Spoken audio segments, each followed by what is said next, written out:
एक चीज़ आपके कॉन्सेप्ट मैंने सुना था आपके कथा में, बॉक्स के अंदर हम लाइफ जीते हैं, ये बहुत ही अच्छा लगा था। मैं ये आपको इंसिस्ट करूंगा कि प्लीज़ आप हमारे ऑडियंस को बताइए, क्योंकि ये चीज़ कहीं ना कहीं मुझे भी बहुत ज़्यादा कनेक्ट की थी।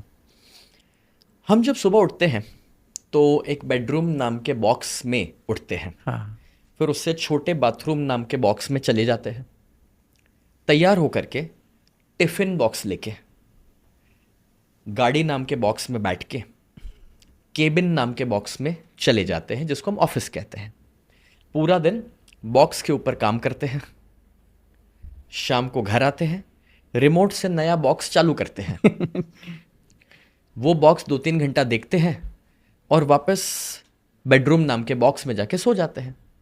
पूरी जिंदगी ही हमारी बॉक्स लाइफ बन चुकी है। अब अगर कोई इंसान इसी रूटीन में जीते रहेगा ना, और उसको ये लगता है कि महीने की सैलरी उसको खुशी देगी और साल का प्रॉफिट उसको खुशी देगा, तो बहुत बड़ी गलतफहमी में है। हमें खुशी के लिए बॉक्स से बाहर निकलना जरूरी है। अगर आप भगवान श्री कृष्ण को ऑब्जर्व करें तो वो तो राजा थे।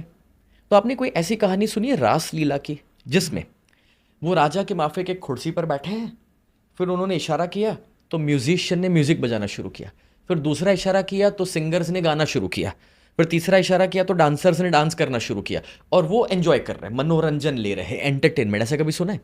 नहीं।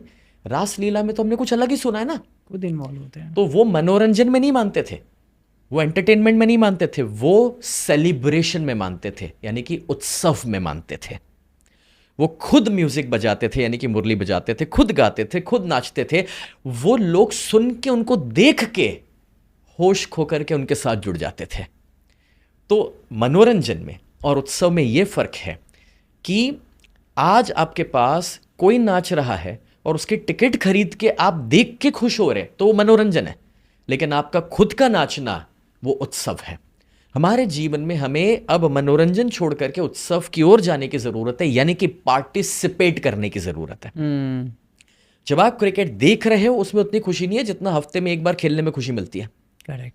और क्यों नहीं खेलते, तो इसका कोई जवाब ही नहीं है, टाइम नहीं मिलता। अरे भाई, अंत में तुम्हें पैसा कमा के खुशी खोजनी है तो सच्ची खुशी तो एक खेल के मिलती है हफ्ते में एक बार।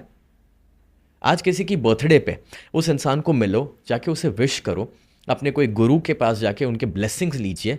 बर्थडे पे किसी को फोन तक करते ना, 2 लाइन के अलावा अपने पास नहीं है। हैप्पी बर्थडे, पार्टी किधर दे रहा है, खत्म। अरे यार, 2 लाइन तो अच्छी बोल दे, उसका स्पेशल डे है, कुछ अच्छे एफर्मेशंस दे दे, कुछ अच्छी प्रार्थना कर ले उस इंसान के लिए। कुछ नहीं तो उसको जाके, अगर संभव है, जाके गले लगा के कुछ 2 अच्छे शब्द कह दे। एक ज़माने में शादियां होती थी, 15-15 दिन, महीने महीने माहौल बना रहता था घर का। आज अगर 2 दिन की शादी करनी है ना, तो भी हम लोग सोचते हैं कि लोग आ पाएंगे नहीं आ पाएंगे, लोगों के पास टाइम होगा नहीं होगा। तो पार्टिसिपेशन हमारा कम होते जा रहा है। बच्चों के साथ भी हालत ये है। बॉम्बे जैसी लाइफ में अगर मैं कहूँ तो मेट्रो सिटीज़ में आप देखो कि मंडे टू सैटरडे पिता घर आए उसके पहले बच्चा सो चुका है, क्योंकि सुबह स्कूल जाना है, और वो उठ के चले जाता है, उसके बाद पिताजी निकलते हैं।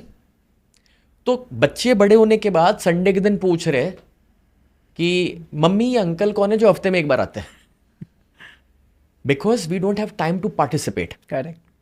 अब मैं ये कहना चाहूंगा कि आप पार्टिसिपेट करो, बच्चे के साथ बच्चा बन के दिन में 20 मिनट खेलो। उसमें जो खुशी मिलेगी ना, वो बॉक्स देखने में नहीं मिलने वाली। आज काफ़ी सारे लोग शिकायत करते हैं, सर हमारे बच्चे घर पे नहीं रहते, पूरा पूरा दिन बाहर भाग जाते हैं, दोस्तों के साथ ही रहते हैं, उनको तो सुननी ही नहीं हमारी बात। और तो मैं पेरेंट्स से कहता हूँ, मुझे बताओ, शोक सभा में कितना वक्त आप रह सकते हो?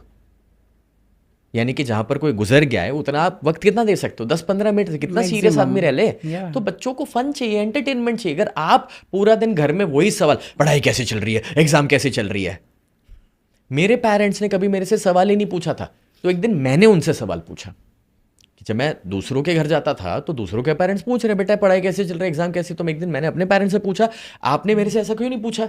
मेरे पिता कहते हैं, बेटा मैं तुझे झूठ बोलने पे मजबूर नहीं करना चाहता। तो अभी ये हमें समझना है कि बच्चों के साथ आप वही बातें करते रहोगे तो कहाँ उनको मजा आने वाला है। उसका इंटरेस्ट क्रिकेट में, क्रिकेट की बात कर लो। उसका इंटरेस्ट फिल्मों में, फिल्मों की बातें कर लो। कौन सा नया बॉयफ्रेंड बना, गर्लफ्रेंड बना, उसकी बात कर लो। थोड़ा सा अगर आप उसके इंटरेस्ट की बात करोगे 10-15 मिनट, और फिर अगर थोड़ा एग्जाम पे बात करोगे 2 मिनट आखिर में, वो सुन लेगा, जरूर हाँ बोलेगा। बट शुरुआत यहाँ से होती है।